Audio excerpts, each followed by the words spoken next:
there is a very close connection between nature and nurture. Um, First is this: when the baby is born, they have temperament. They're very young, right? They're a few months old. What do they always want? They need food. So how do they go about it? They cry for food. And all child cry loudly for food. Okay. Um, they poop their pants or they pee themselves, so they want to clean up. So then that's another way. Three is maybe they feel lonely and they also cry for it because we are human, we require social connection. So as baby, they don't know what is it, but they just want. So then as a parent, this is this is a puzzle that you need to solve. And the more accurate you can decipher it, the your child learn from that, right? And because of their temperament, just okay, I want food, I cry for food. Okay, I don't get food, I cry louder for food. Oh, finally I get food. Okay, okay. So I need to cry louder, then I get food. So they try again the next time. They cry. They don't get food. They cry louder. All right, they get food. Now they get it. All right. So this is how I negotiate this thing. If I want food, I cry louder. Okay, next time I'll cry louder. I'll get food. Then it reinforces. Right. So that's how the temperament lies. Is they will use whatever temperament that they have, the preset, and they try to negotiate and try to explore the world. And through this experience that they have, this parent-child experience, they'll build up belief system, self-esteem, how they respond emotionally, and how sociable they are. So let's say you bring the baby out, and then this auntie like try to play with your baby cries so loud. You're like, okay, okay, okay, move away, move away. They learn, they learn also. They're like, okay, yeah. So next time, if I don't like it, I just move away. So that's the coping mechanism. So as this picture shown, temperament is like this. When the child is born, they have their own temperament. Some are just playful, they are extremely playful. Some are calmer, some are more callous, and so they have their own temperament. We as an adult, most of the time, we say that okay, yeah, this is the set of how this set of rules and things in play that you should be developed and be an adult. But it doesn't quite work because I think like what Iris say, every you can learn parenting 101, same our parents learn the same thing, but the child because of the child temperament, the outcome will be different. Intuition is in a way if if both top and bottom row has 5 coin, and I just spread the bottom row apart more, but still 5 coins, and you ask the child, oh, which one have more? The child will say the one that is longer. They are unable to reason. They are unable to also reverse the process. They have seen it, but they cannot reverse it. Their brain has not developed to the extent. So that's from 1 years old to 6 years old. Then from 7 to 12, they are very concrete driven. What they see is what they get. And in secondary school onward, then they have more abstract concepts. So then that's when you're able to rationalize more with them. So then you can use more adult language. Okay, you do this. What is the possible consequences in the society? Yada yada. It'll take them a while to understand, to grasp the idea, they will be able to grasp it. Of course, there's another way that they will learn, whether they understand or not, is through reward and punishment. Right? We reward our child by if you pass the exam, I'll buy you a PS4. If you do this, then you can go out and play. If not, you get beat up and things like that. So all these are very common reward punishment kind of thing, and that's how they'll learn. But of course, how they learn is everyone learn this way when they receive punishment is they have a fight, flight, or freeze response, and this response will bring towards their into their adulthood.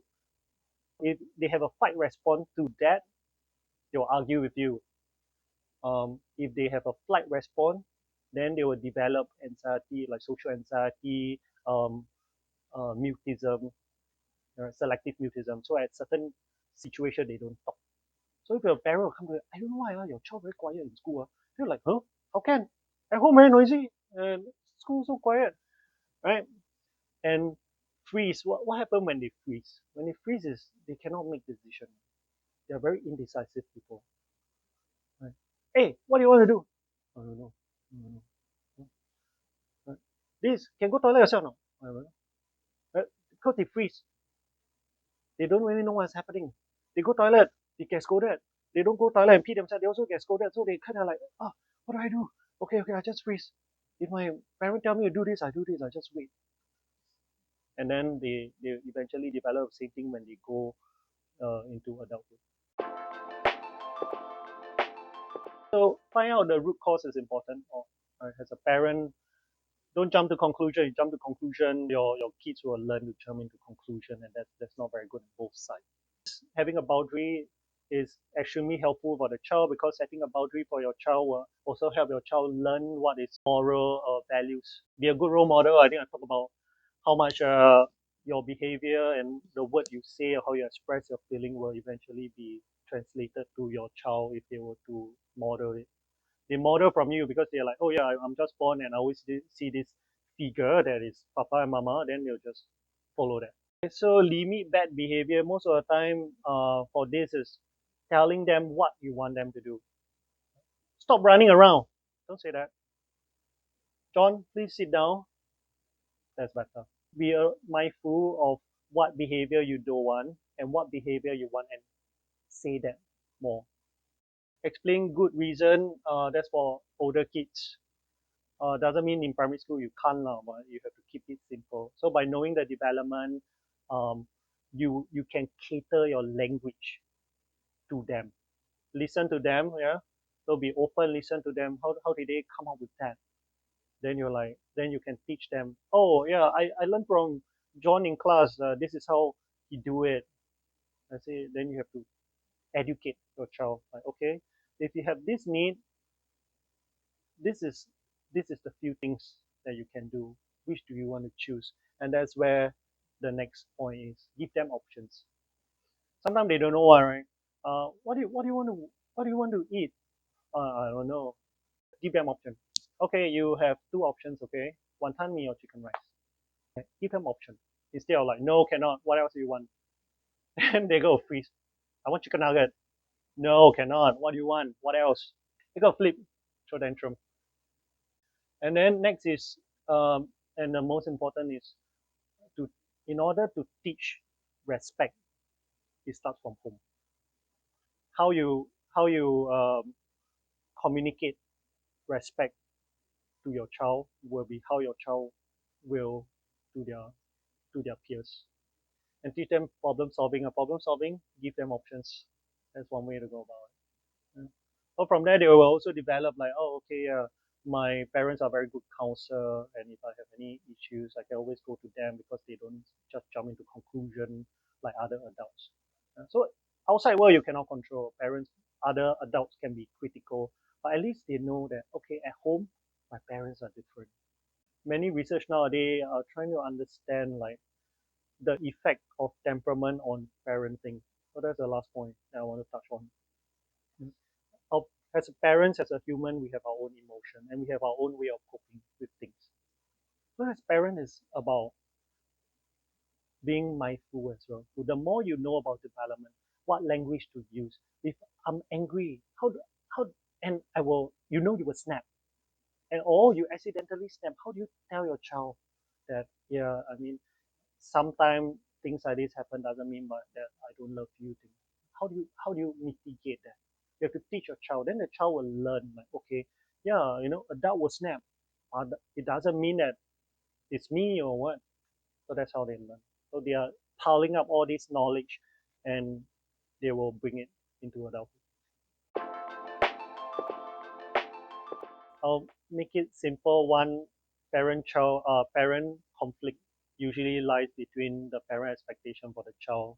The parent expectation for the child then will result in the child having this ambivalent behavior because it's like if I were to do the right, they will only have one response.